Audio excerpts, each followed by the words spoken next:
Hello guys, welcome. Collective reading tayo ngayon. Tingnan natin kung kung kaninong energy to. Pwedeng sa'yo, pwede rin sa person mo. Kaya be open-minded po ha, hindi po halos lahat makaresonate. Piliin niyo na lamang. Okay? Una muna, tingnan natin kung ano yung energy mo para sa person mo. Then mamaya titingnan natin kung ano yung current energy ng person mo para sa'yo. Give me the message. Ano yung energy mo sa person mo? Give me the message. Ano yung masasabi mo sa person mo? Ano yung iyong nararamdaman pa sa person mo? Hindi halos lahat po makaresonate, kaya piliin nyo na lamang. And thank you nga po pala sa mga nag-subscribe, lalo-lalo na sa mga bumabalik. Give me the message. Ano ba yung nararamdaman mo sa person mo? Ano yung gusto mong masabi pa rito? Give me the message. Ano yung nararamdaman mo sa person mo? Oh, tamalsik to. Judgment. Okay. Kumbaga, nafe-feel ko dito, ginising ka. Yung tipong natauhan ka. Ito lang nakikita ko. May paggising. And then, nakikita ko rin dito, meron ditong calling sa'yo. Kumbaga calling para maunawaan mo yung sitwasyon mo. Nafe-feel ko dito, nasaktan ka dito para ma-awakening ka. Kumbaga para magising ka. Then I think kaya ka nasaktan dito, calling to sa'yo sa taas. Okay? Maybe ito na yung time para manalangin ka. Magtiwala ka sa Diyos. Ganun ba? Ito na yung nakikita ko. And then dito meron ditong Gemini, Aquarius, and Libra. Then the Hangman reverse. Nafe-feel ko dito marami kang sinacrifice, marami kang mga desisyong ginawa para rito. And then nakikitaan ko rin dito na pilit mong pinapakawalan to. Okay? Kasi nakikitaan ko dito yung heartbreak. Sobrang pain na naramdaman mo dito. Pwede rin sabihin na dinaya, niloko ka, na-trauma ka sa ganitong relasyon. So, meron ditong 5 of Swords. So, confirmation, may pandarayang ginawa sa'yo. Meron ditong Gemini, Aquarius, and Libra. Pwedeng inabuso ka. Okay? Kumbaga, meron ako nakikita ditong nag-away. Okay? Inabuso ka. Feeling talunan ka dito kasi nasaktan ka dito eh. Kumbaga sinakripisyo mo na dito lahat, pero sinaktan ka pa rin dito. Yung iba sa inyo nakaranas din dito ng depression. Sobrang hirap na sitwasyon. Kumbaga na-feel mo dito yung pagluluksa ng puso mo. Kumbaga sinaksa ka na talaga ng sobra-sobra. Kaya dito sa judgment, kinokol ka dito, okay? Kumbaga ginigising ka dito. Maybe pinakikita sa'yo kung anong klase itong tao mo. Ito lang yung nakikita ko. Kasi meron ditong awakening meron ditong lesson sa'yo. Okay? Give me more information. Ano pa yung mensahe? Ayan. Meron ditong 3 of Wands.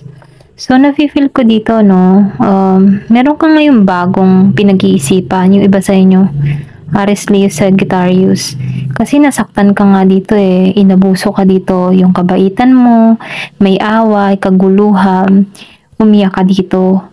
And then, nakikitaan ko rin dito, kailangan mo mag-sacrifice para rito. Pero ganun pa man, tinanggalan mo to. Ginigising ka dito kasi nagre-reflect nararamdaman mo yung sobra. Kumbaga may reflection. Pwede rin sabihin nasa karmic relationship ka kaya naranasan mo to. May lesson, ginigising ka.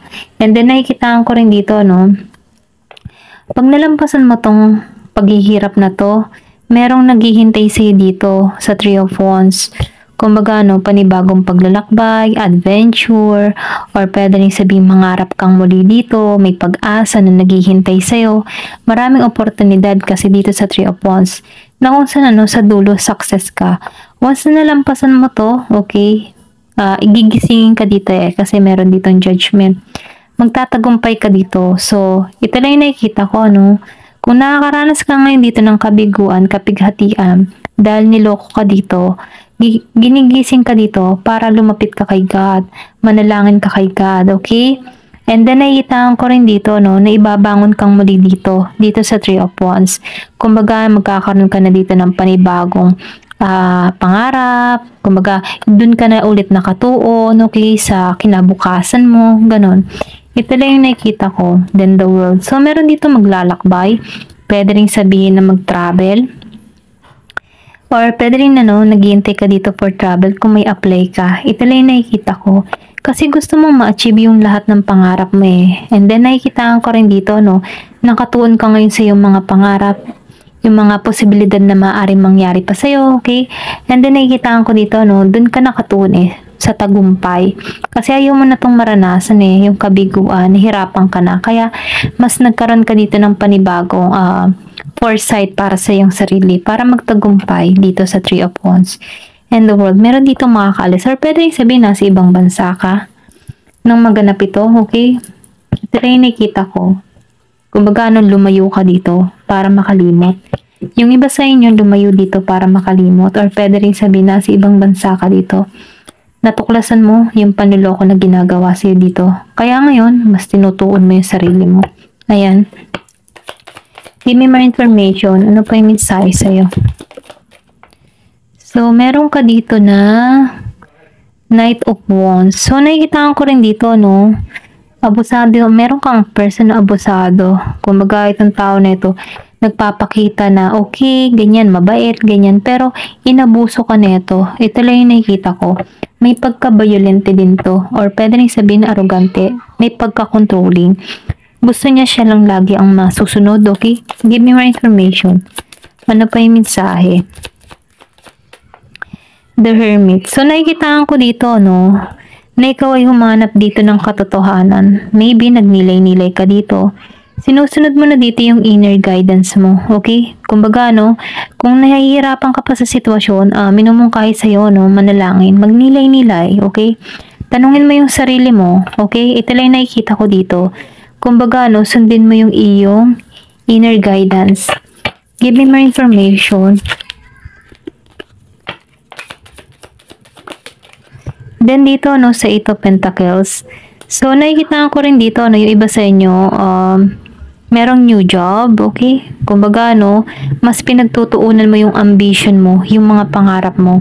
Hindi ka na nakatuon sa past, okay? Ito lang yung nakikita ko. Hindi ka na nakatuon, mas nakatuon ka dito sa mga priority mo sa buhay. Kumbaga, no, nagkakaroon ka dito ng disiplina. Ayan. Meron ditong The Tower. Kasi nakikita ko dito na iniiwasan mo na eh. Iniiwasan mo ng mabigo. Iniiwasan mo na yung mga disaster na nangyari sa inyo. Okay? And then nakikita ko rin dito, no, nagkaroon ka ng takot. Okay? Natakot ka na dito mag-suffer. Dito sa The Tower Reverse. Kumbaga, no, nakikita ko rin dito, no, na nagkakaroon ka na dito ng personal belief dito sa The Hierophant Reverse. Kumbaga, no, may pagbabagong nagaganap sa'yo. Nafe-feel ko dito na maybe nagrebelde ka na rin dito sa person mo. Kumbaga, no, may hinanakit ka eh. Dahil sinaktan ka dito sa Three of Swords. So, ngayon, nagkakaroon ka ng panibagong perspective dito. And then, nakikita ko dito, mas pinagtutuunan mo na yung trabaho mo. Hindi mo na pinagbibigyan pansin tong person mo. Meron ditong Two of Swords. Kasi masyado tong mahirap eh. Mahirap yung sitwasyon. Kumbaga, nun, para kang stuck pag nasa person mo. Ito lang yung nakikita ko. So, tingnan naman natin kung ano yung energy ng person mo sa'yo. Give me the message. Ano yung energy ng person mo sa'yo? Once na naiisip ka na ito. Kasi more nakikita ko sa'yo, mas pina-priority mo yung sarili mo. May pangarap kang sinusunod, okay? May pangarap ka ngayong gustong marating. Gusto mo magtagumpay sa buhay mo. Meron ding mga nasa ibang bansa, okay? Ito lang yung nakikita ko. Give me more information. Ano naman yung energy ng person mo sa'yo? Pasensya na kung may naririnig kayo, okay? Give me the message. Ano yung energy ng person mo? Give me the message. Ano yung energy ng person mo? Meron ka ditong 8 of Ear, upright. Give me the message. Ano yung energy ng person mo? Meron ka ditong 9 of air.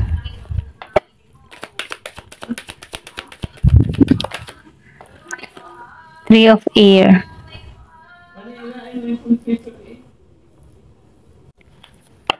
Give me the message.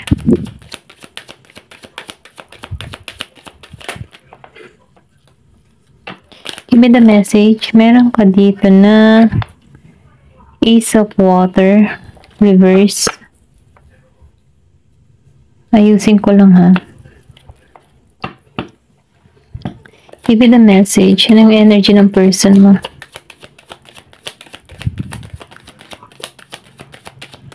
Malakas ang air sign. Gemini, Aquarius, and Libra.